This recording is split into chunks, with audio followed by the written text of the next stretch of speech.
The text message arrived at 3:47 p.m. on a Tuesday. Family group chat. 17 members. My mother's announcement. Family dinner this Saturday at 6 p.m. Everyone please come. We have exciting news about Jessica's promotion. Jessica, my older sister. The golden child. The one who did everything right. I stared at my phone in the back of an Uber heading to a board meeting. My assistant had scheduled it weeks ago. Couldn't miss it. I typed back, can't make it. Work commitment. The responses came immediately. Jessica, of course you can't. What could possibly be more important than family? Mom, Sarah, this is Jessica's big moment. Surely your little job can wait. My brother Derek, I'm rearranging my entire schedule. You can't do the same. Dad, very disappointed in you, Sarah. I put my phone in my bag. I'd learned years ago that explaining was pointless. They'd made up their minds about me a long time ago. The Saturday dinner happened without me. I spent that evening reviewing Q3 projections with my CFO. LifeBridge Systems was about to close our Series D funding round. $340 million. Valuation climbing to $1.8 billion. We were 3 months from launching our breakthrough cardiac monitoring system that would revolutionize post-surgical care. But my family didn't know any of that. To them, I worked in healthcare tech. Whatever that meant. It started when I was 23. Fresh out of MIT with degrees in biomedical engineering and computer science. I'd been recruited by 6 companies. Offers ranging from $180,000 to $240,000. Instead, I chose a small medical device startup in San Francisco. Salary, $75,000. Equity, 2%. My family was horrified. You're throwing away your education, Dad said at Sunday dinner. He was a regional sales manager for a pharmaceutical company. Made $140,000 a year. Solid. Respectable. Safe. MIT graduates don't work at startups, Mom added. She taught high school chemistry. Between them, they made about $210,000. They owned their home. Had retirement accounts. Did everything by the book. Jessica had graduated from Penn State 2 years earlier with a business degree. She'd landed a job as an associate product manager at a mid-sized medical supply distributor. Started at $68,000. By the time I graduated, she was making $82,000 as a senior associate. Your sister has benefits, Mom reminded me constantly. Health insurance, 401k matching, paid time off. What do you have? I had equity in a company no one had heard of. Stock options that might be worthless. 16-hour days in a warehouse converted into office space. Ramen for dinner 4 nights a week. But I believed in what we were building. Dr. Chin, our founder, had lost his wife to a post-operative complication that should have been detected earlier. He'd spent 8 years developing a wireless monitoring system that could predict cardiac events before they became critical. The technology was brilliant. The execution was chaotic. But we were onto something real. 3 years later, that startup was acquired by a larger medical device company for $180 million. My 2% became $3.6 million after taxes. I was 26 years old. I didn't tell my family about the acquisition. They knew I'd changed jobs, but assumed it was just another lateral move in my unstable career path. Jessica had just been promoted to product manager. Salary, $95,000. Mom threw her a party. Invited 37 relatives. I used my acquisition money to start LifeBridge Systems with 2 former colleagues. We'd identified a massive gap in remote patient monitoring. Hospitals were losing patients to preventable complications because continuous monitoring ended when patients went home. We built an AI-powered system that could detect subtle changes in cardiac rhythm, blood pressure, and oxygen levels. Our algorithms could predict heart attacks, strokes, and pulmonary embolisms an average of 47 hours before traditional symptoms appeared. We started in my apartment. 3 founders, sleeping 4 hours a night, living on pizza and ambition. 2 years later, we had FDA approval for our first device. 4 years later, we had contracts with 147 hospitals across 18 states. 6 years later, we had 412 employees, $180 million in annual revenue, and venture capital firms fighting to invest in our Series D round. But at family dinners, when someone asked what I did, I said, I work in healthcare tech. And my family nodded politely and changed the subject to something more interesting. Like Derek's new title as operations manager at a logistics company. Or Jessica's latest achievement, senior product manager. Salary, $118,000. The dinner I missed turned out to be exactly what I expected. My cousin Rachel sent me photos afterward. Jessica standing in my parents' living room, holding a champagne glass, making an announcement. She'd been promoted to Director of Product Strategy. Salary, $142,000. First time anyone in our immediate family had broken $140,000. We're so proud of you, Mom said in the photo, arm around Jessica's shoulders. Dad raised his glass. To our successful daughter. Derek posted on Instagram, sister crushing it in the corporate world. Some of us are out here making it happen. The caption felt pointed. I liked the post and moved on. 3 weeks later, another family dinner. This time I could attend. Sunday at 5 p.m. I arrived 15 minutes late because a crisis call with our lead investor ran long. We were finalizing terms for the Series D. I'd spent 90 minutes on Zoom negotiating valuation. I walked into my parents' house wearing jeans and a sweater. Jessica was in business casual. Blazer. Pressed pants. She looked like she'd come from the office, even though it was Sunday. Nice of you to show up, she said when I walked into the kitchen. Traffic was bad, I lied. From where? Don't you work from home? I had a meeting. On Sunday. She raised her eyebrows. Must be important. Mom called us to the table. Pot roast. Mashed potatoes. The same meal she'd been making for 23 years. We sat. Dad said grace. We ate. So, Sarah, Derek said after 10 minutes of small talk. What exactly do you do? Like day to day? I'd been asked this question 17 times over the years. My answer was always the same. I work on medical monitoring systems.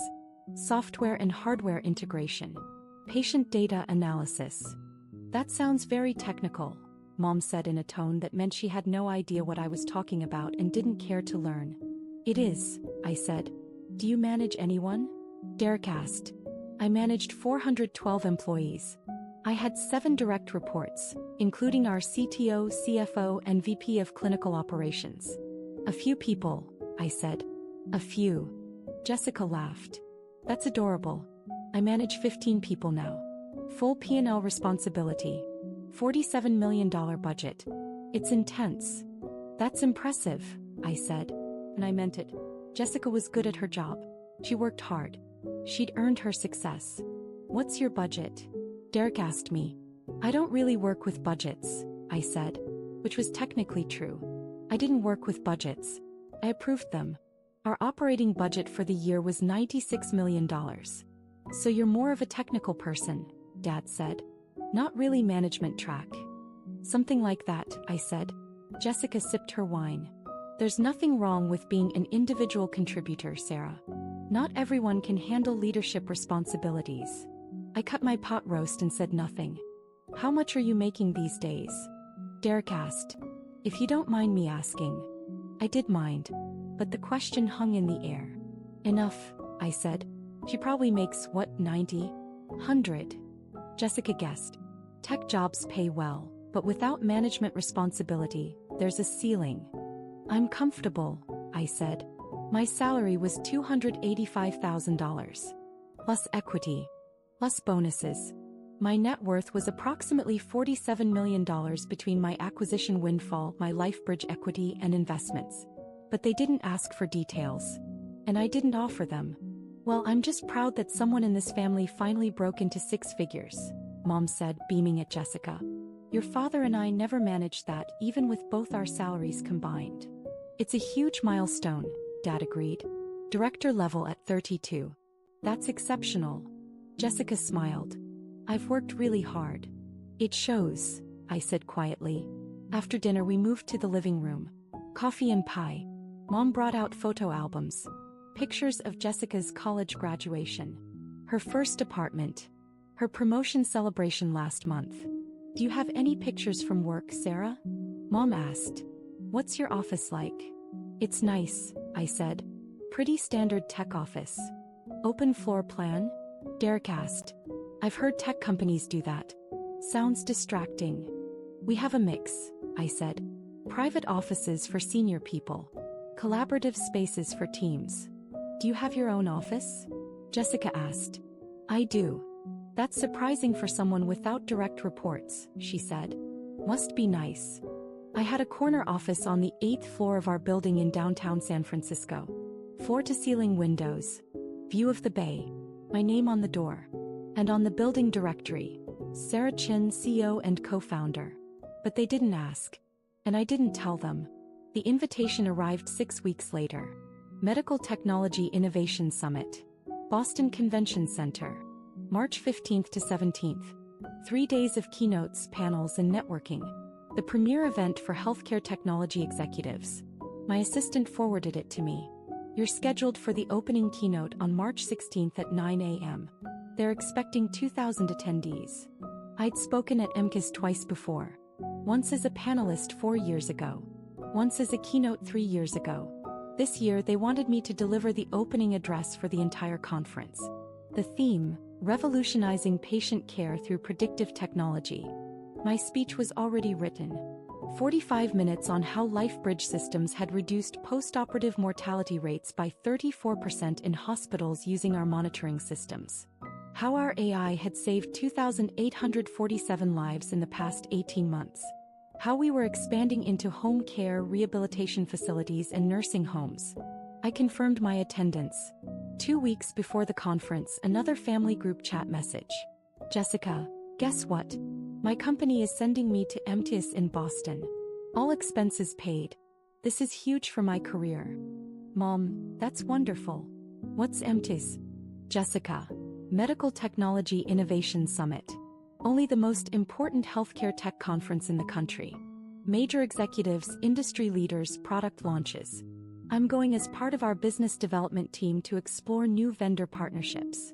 Derek, fancy. Will you meet anyone famous? Jessica, probably. Last year the keynote speaker was from Medtronic. This year I heard it's someone from a billion-dollar startup. These people are on another level. My phone buzzed in my hand. I stared at the messages. Jessica was going to MT. She'd be in the audience. For my keynote. I could have told her right then. Could have said, that's my conference. I'm speaking there. Instead I typed, have fun. Sounds like a great opportunity. Jessica, thanks. At least someone in this family is happy for me. Sarah didn't even respond. I looked at my previous message. Sent 3 seconds earlier. I put my phone down and went back to work. March 16th arrived cold and gray. I flew into Boston the night before. Stayed at the conference hotel. The Westin waterfront. My room was on the 18th floor. Harbor view. The conference organizers had sent a gift basket. Chocolate. Wine. A handwritten note. Thank you for inspiring our industry. I ordered room service and reviewed my presentation one last time. 2,000 people. Including my sister. I thought about texting her. Meeting for coffee. Explaining before she found out in front of everyone. But something stopped me. Maybe it was the years of healthcare tech isn't real comments. Maybe it was the constant comparison to her real career. Maybe it was the assumption that I was a mid-level technical worker with no management experience and a salary cap of $100,000. Or maybe I was just tired of explaining myself to people who had already decided who I was. I went to sleep at 11 p.m. Woke at 6 a.m. Shower. Hair. Makeup. I put on a navy suit. Expensive. Tailored. The kind you wear when you're about to walk on stage in front of 2,000 people and tell them how your company is changing medicine. At 7:30 a.m. I went downstairs to the conference level. The main ballroom was massive. Rows of chairs stretching back into shadows. A stage with a 20-foot screen. Cameras. Lighting rigs. The setup crew was doing final checks. Miss Chin. The conference director rushed over. We're so excited. Your prep room is ready. Can we get you anything? Water. I'm fine, I said. We'll start seating at 8:15. Your introduction begins at 8:58. You'll take the stage at 9 o'clock. Sound good? Perfect. I went to the prep room. Private space backstage. Leather couch. Coffee station. A TV monitor showing the ballroom as it filled. At 8:20 people started entering. Hundreds of them. Conference badges hanging from lanyards. Suits and business casual. They took their seats. Chatted. Checked their phones. At 8:35 I saw her. Row 7. Seat 12. Wearing a burgundy dress and blazer. Hair perfectly styled. She was with 4 colleagues. All wearing matching company badges. She was laughing. Animated. Excited to be there. She had no idea. My assistant knocked on the door. 5 minutes, Ms. Chin. I stood. Smoothed my suit. Checked my reflection one last time. The conference director appeared. Ready. Ready. He walked me to the side stage entrance. The lights were dimming in the ballroom. The screen behind the stage showed the MTS logo. A voice came through the speakers. Good morning and welcome to the Medical Technology Innovation Summit. We have an incredible program lined up for you over the next 3 days. To open our conference, we're honored to welcome a leader who has fundamentally transformed how hospitals monitor and protect their patients. I watched the screen from backstage. My photo appeared. Professional headshot. Below it, Sarah Chin, CEO and co-founder LifeBridge Systems. After earning dual degrees from MIT in biomedical engineering and computer science, Sarah Chin co-founded LifeBridge Systems 7 years ago with a revolutionary vision. What if we could predict medical emergencies before they happened? I saw Jessica in row 7. She was looking at the screen, then at her program, then back at the screen. Today, LifeBridge Systems' predictive monitoring technology is used in 147 hospitals across 18 states. Their AI-powered systems have saved an estimated 2,847 lives by detecting cardiac events, strokes and pulmonary complications an average of 47 hours before traditional symptoms appear. Jessica's mouth was open. She turned to the colleague next to her, pointed at the screen, pointed at her program. Last month, LifeBridge Systems closed their Series D funding round with a valuation of $1.8 billion. Under Sarah's leadership, the company has grown to over 400 employees and $180 million in annual revenue. She's been named to Forbes 30 Under 30 Fortune's Most Innovative Leaders and the Healthcare Technology Excellence Award. The colleague Jessica was talking to pulled out their phone. Started typing. Probably Googling my name. Please join me in welcoming to the stage Sarah Chin, CEO of LifeBridge Systems. The applause started. I walked out. The lights were bright. The audience was a mass of faces. The camera flashes made it hard to see individual people. But I could see row 7. Jessica was standing. Everyone was standing. 2,000 people on their feet. Applauding. Jessica's face was white. Absolutely colorless. Her mouth was still open. Her hands were frozen mid-clap. I reached the podium. The applause continued. 30 seconds. 45 seconds. I smiled. Nodded. Raised my hand in a small wave. Finally, the room settled. People sat. I looked at row 7. Jessica sat slowly. Mechanically. Like someone had pushed her down. I began my speech. 7 years ago, my co-founders and I were sitting in my apartment in San Francisco, eating our 4th pizza of the week, talking about a problem that kept us up at night. I spoke for 43 minutes. I told them about Dr. Chin losing his wife. About the preventable complications that kill 7,000 Americans every year. About the wireless sensors we developed that could detect microchanges in heart rhythm. About the machine learning algorithms that could analyze 10,000 data points per second and identify patterns invisible to human doctors. I showed them data, graphs, statistics. Hospitals using LifeBridge Systems saw postoperative mortality drop by 34%. Readmission rates fell by 28%. Patient satisfaction scores increased by 41%. I told them about Maria Rodriguez, a 67-year-old grandmother in Phoenix who'd had routine gallbladder surgery. Our system detected an irregular heartbeat 41 hours before she would have had a massive stroke. The hospital intervened. She went home 3 days later and got to meet her first great-grandchild. I told them about James Patterson, a 54-year-old high school teacher in Michigan who'd had knee replacement surgery. Our system caught a developing pulmonary embolism 38 hours early. Treatment was simple. The alternative would have been fatal. 2,847 stories like that. 2,847 lives. The audience was silent. Listening. I wrapped up my speech with our vision for the future. Expanding into home care, rehabilitation facilities, nursing homes. Bringing this technology to patients everywhere, not just in hospitals. We started LifeBridge Systems because we believed one simple thing. Technology should serve humanity. Data should save lives. And innovation should be measured not in dollars, but in the number of people who get to go home to their families. I paused. Thank you. The applause was immediate. Thunderous. Everyone stood again. I looked at row 7. Jessica was standing. But she wasn't clapping. She was just staring at me. Her colleagues were clapping. Enthusiastically. The woman next to her leaned over and said something. Jessica nodded but didn't respond.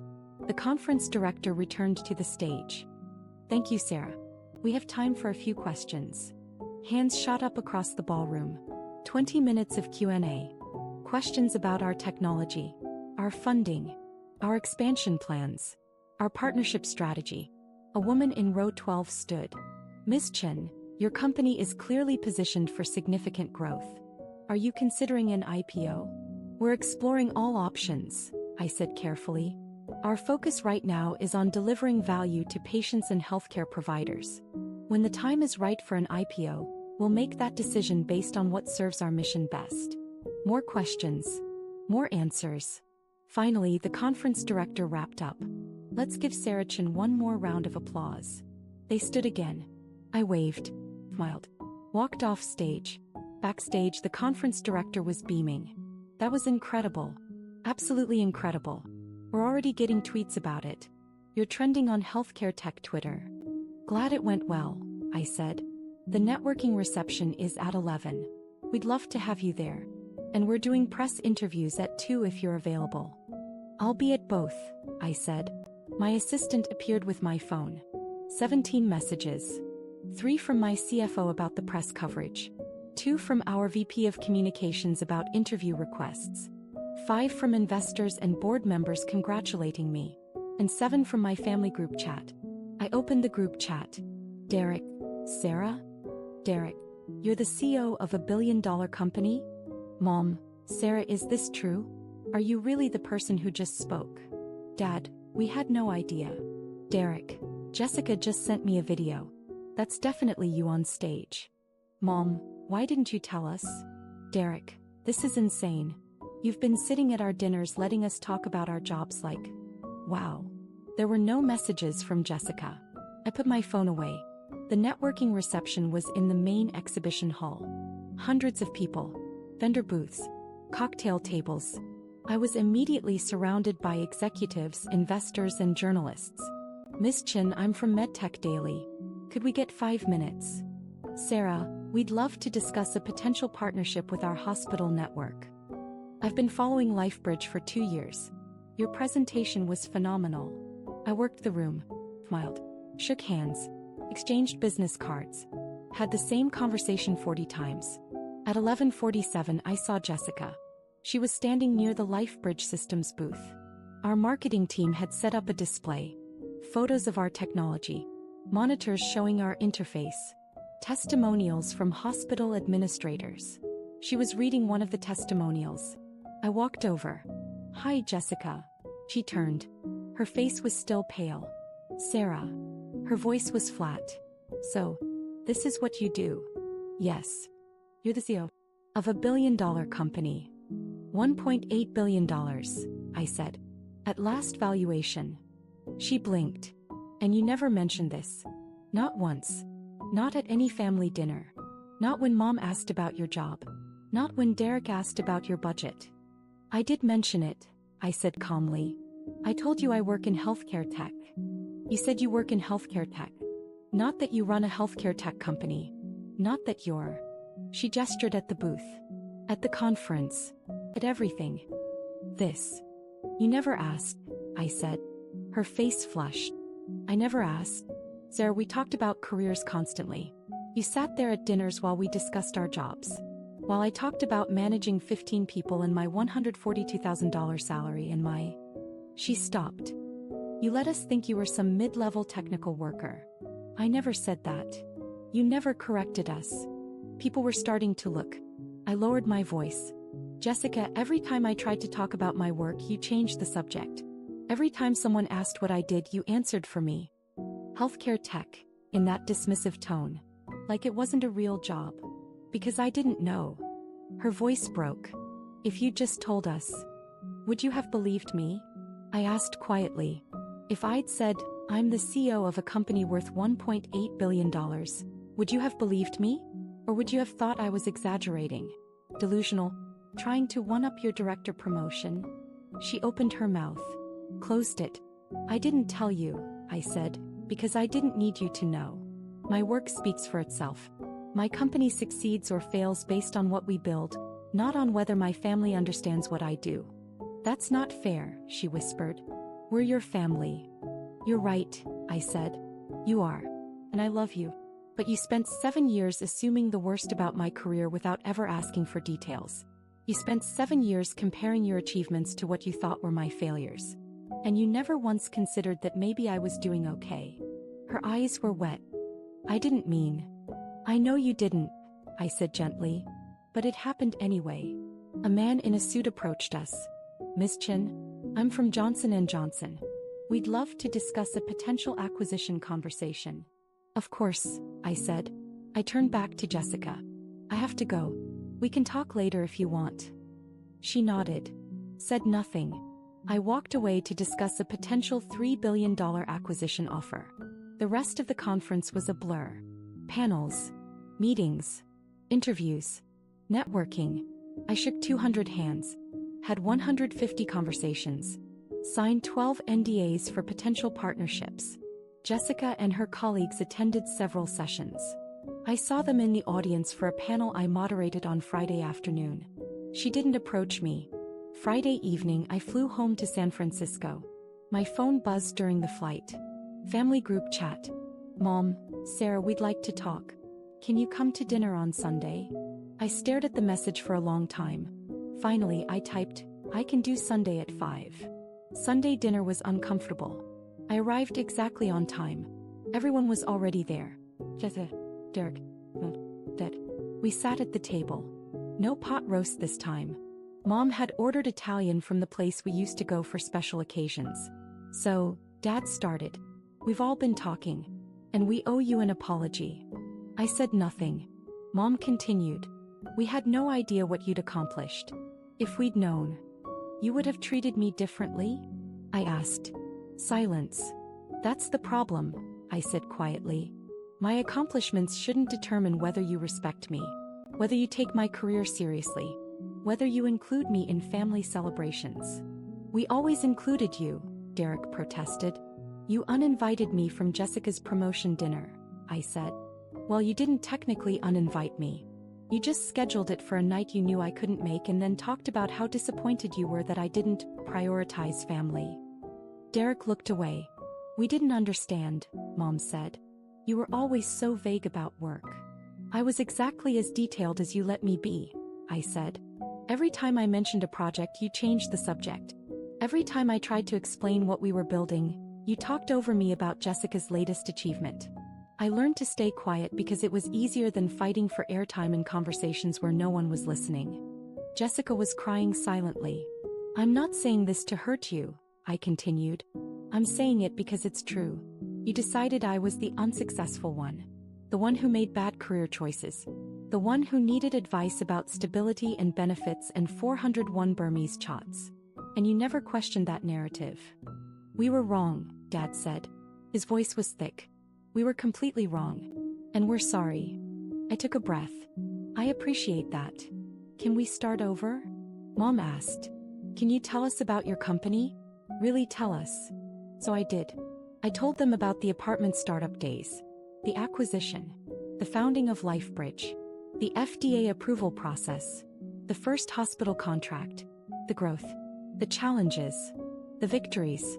I told them about the Series B round, the valuation, the expansion plans. I told them about the patients, the lives saved, the families who still sent me thank you cards. They listened, actually listened. When I finished, Derek said quietly, I'm sorry I made that comment about managing 15 people. I'm sorry I bragged about my salary, Jessica whispered. When you were making, what are you making? More than I need, I said simply. Are you a millionaire? Dad asked. Yes. How much of a millionaire? I hesitated. Do the specifics matter? I guess not, he admitted. We ate in silence for a few minutes. Finally, Jessica spoke. My colleagues at the conference wouldn't stop talking about you. About your speech. About LifeBridge. My boss asked me 3 times if I could introduce him to you. I had to admit I didn't even know what your company did. You can introduce him, I said. If you want. Really? Of course. You're my sister. She started crying again. I was so awful to you. You weren't awful, I said. You just didn't know. I should have known. I should have asked. Yeah, I said gently. You should have. 3 months later, Jessica called me. Sarah, do you have a minute? Sure. What's up? I'm thinking about leaving my job. I sat up straighter. Really? Why? Because I realized something at that conference. I've been so focused on climbing the ladder at one company that I haven't thought about whether it's the right ladder. Whether it's leading somewhere I actually want to go. Where do you want to go? I don't know yet, she admitted. But I want to figure it out. And I want to do it without comparing myself to you or Derek or anyone else. I want to build something that matters to me. That's really brave, I said. I learned from the best.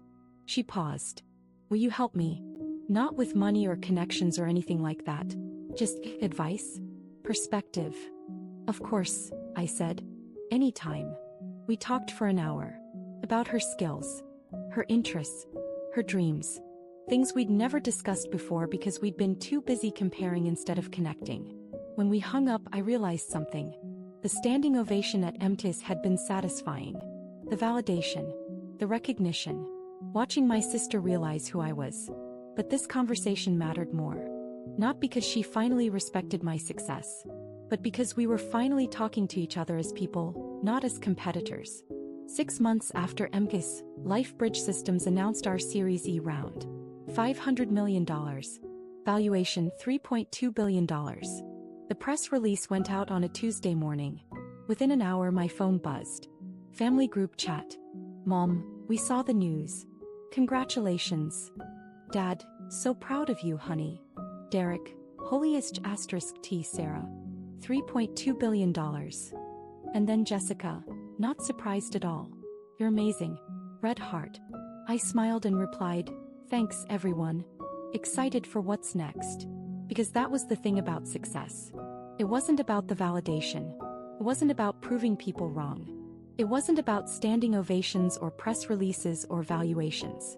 It was about building something that mattered. Saving lives. Creating jobs. Pushing technology forward. The rest was just noise. My family understood that now. Finally. And that made all the difference. 2 years later, LifeBridge Systems went public. IPO day. Nasdaq. Opening bell at $42 per share. By close, we were at $67. Market cap, $8.9 billion. My family flew to New York for the ceremony. Derek, Jessica. They stood on the trading floor with me. Wore LifeBridge t-shirts. Smiled for the cameras.